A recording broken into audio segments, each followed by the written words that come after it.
Welcome to simple சமையல். நம்ம இன்னைக்கு பார்க்க போகிற டிஷ் என்னென்னா அவல் இட்லி.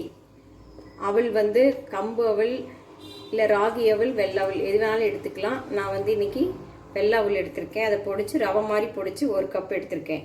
தேங்காய் பால் 1/2 கப், கேரட் துருவியது 4 ஸ்பூன், தேங்காய் துருவியது 4 ஸ்பூன், மல்லித்தலை சிறிது, இஞ்சி துருவியது சிறிது, இந்துப்பு கொஞ்சம், மிளகு கொஞ்சம்.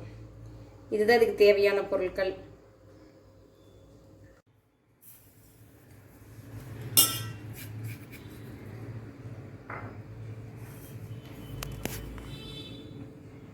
மிளகுத்தூள் தேவையான அளவு, மிளகுத்தூள், உப்பு போட்டுக்குங்க. தேங்காய் பால் கொஞ்சம் கொஞ்சமாக ஊற்றி கலக்கிக்குங்க.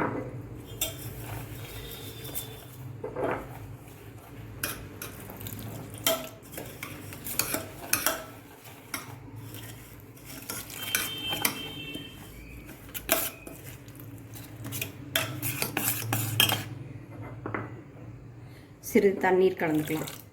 கொஞ்சம் இந்த நம்ம இட்லி மாவு பதத்துக்கு, இட்லி மாவு பதத்தை விட இன்னும் கொஞ்சம் கெட்டியாக வேணும் நம்மளுக்கு. இப்போ இஞ்சி துருவல் போடுறேன்.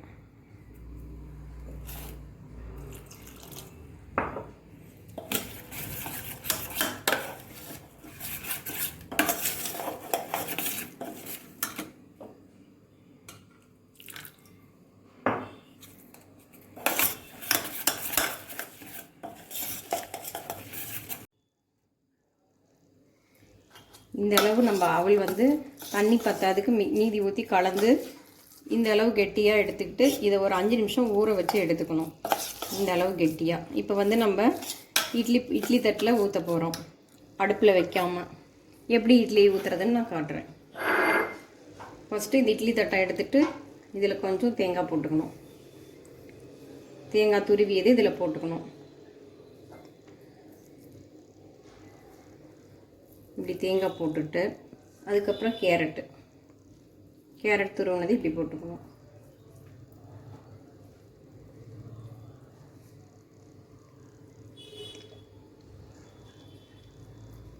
அப்புறம் மல்லித்தலை சிறிது, மல்லித்தலையும் போட்டுட்டு நம்ம இட்லி ஊற்றி வச்சுக்கணும்.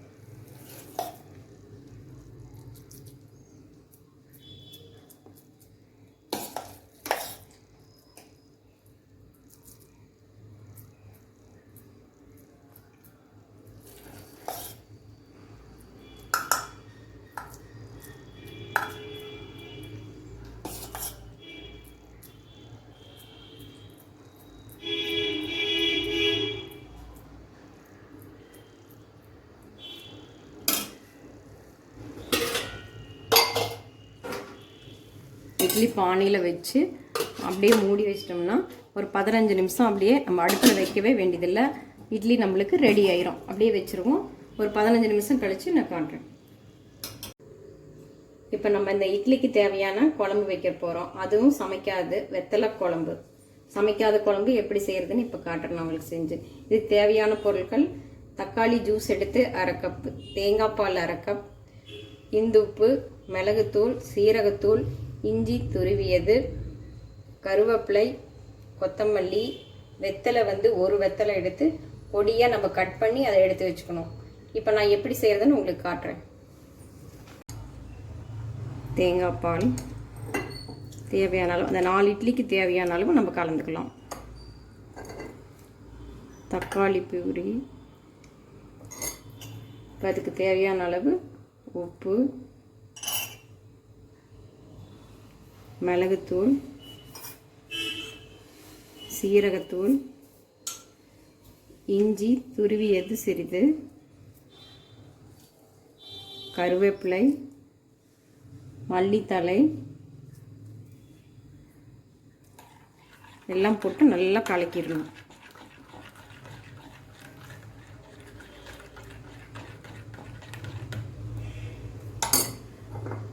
கடைசியாக நம்ம இந்த வெத்தலை கட் பண்ணது நம்ம இதில் மேலே போட்டுக்கணும்.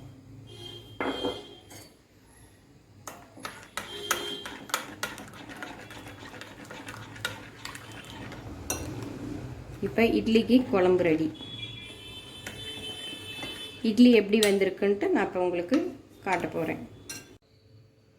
இந்த இட்லி எப்படி வந்திருக்குன்னு நம்ம பார்க்கலாம்.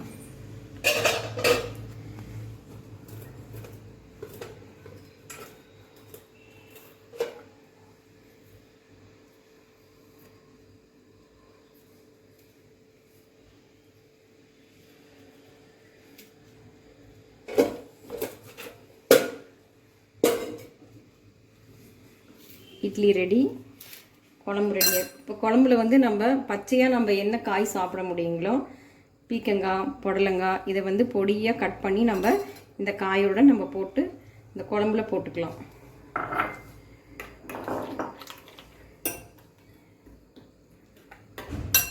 இட்லி ரெடி. இப்போ இந்த குழம்பு வெத்தலை குழம்பு ரெடி. தேங்க்யூ.